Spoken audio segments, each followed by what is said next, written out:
Grab your AK-47 and strap on your water skis. We're going to go find us a presidential candidate. John, did you really say that Debbie Dudley makes chocolate chip cookies better than Mama Memoli? No, it's a complicated conversation. We'll have it off air. We see parents who dream big, of honor students and artists. By supporting programs that help children learn, we help parents watch their dreams come true. From the Watergate Building in Washington, this is Hotline TV.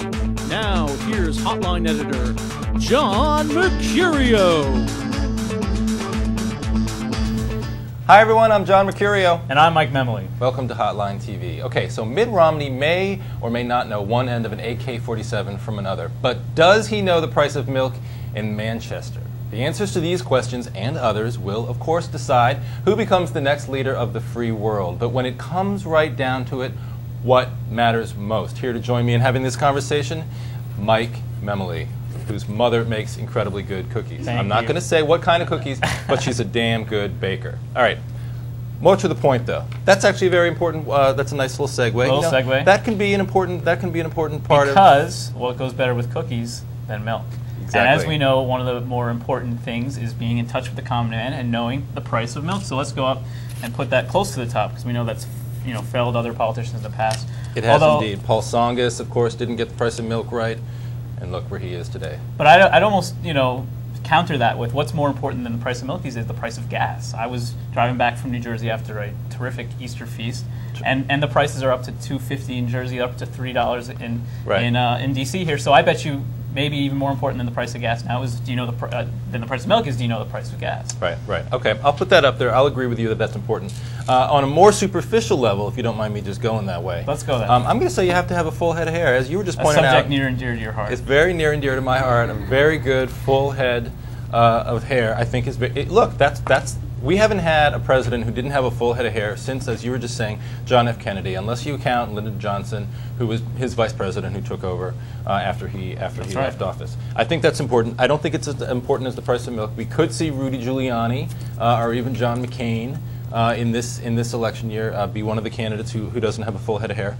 But it's important, and people pay attention. That's something that Mitt Romney can use. He fills the hair vacuum on the Republican side. He's got the famous head of hair. Of course, on the Democratic side, we have Hillary, famous for her hair. John Edwards, do we need to cue the YouTube? That's one of his more famous qualities as well. So we'll look forward to that. Your turn. My turn. Let's go with hunting.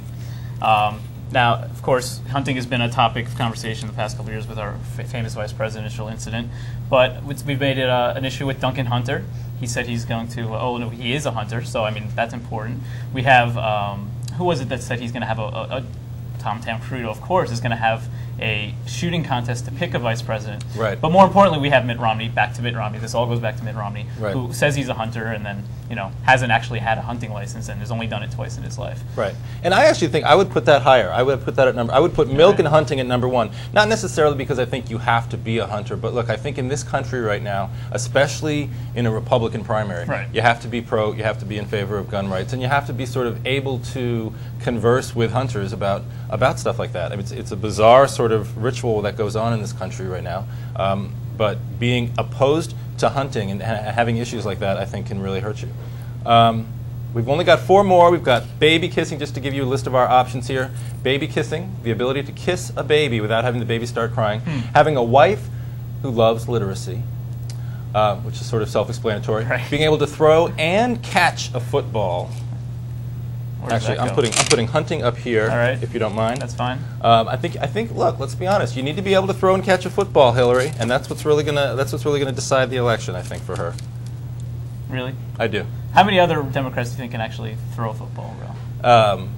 I think Barack Obama can throw and catch a football. I've been told that he can. I have sources in his campaign who tell me that. We know John Kerry sort of could. You're right. He couldn't do it as well as he could windsurf. And I know that. You know what? I used to actually work out with Bill Richardson. He worked out at the same gym I did. Wow. And that doesn't necessarily mean that because he can lift weights and spend an hour on the Stairmaster that he can throw a football. In fact, it might mean that he can't. But I'm going to say he can. This could go on for hours. Okay.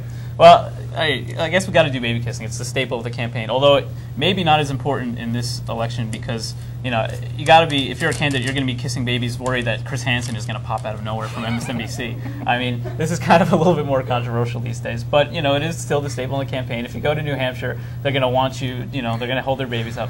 There's a famous picture of Rudy recently doing an interesting job of that. So. Right. I feel like at this point though, it can only hurt you. Look, it only hurts you because if you kiss the baby and the baby doesn't cry, that's great. You got a good picture. But if you kiss the baby and the baby cries, you're screwed for a day. And that's headlines for a week.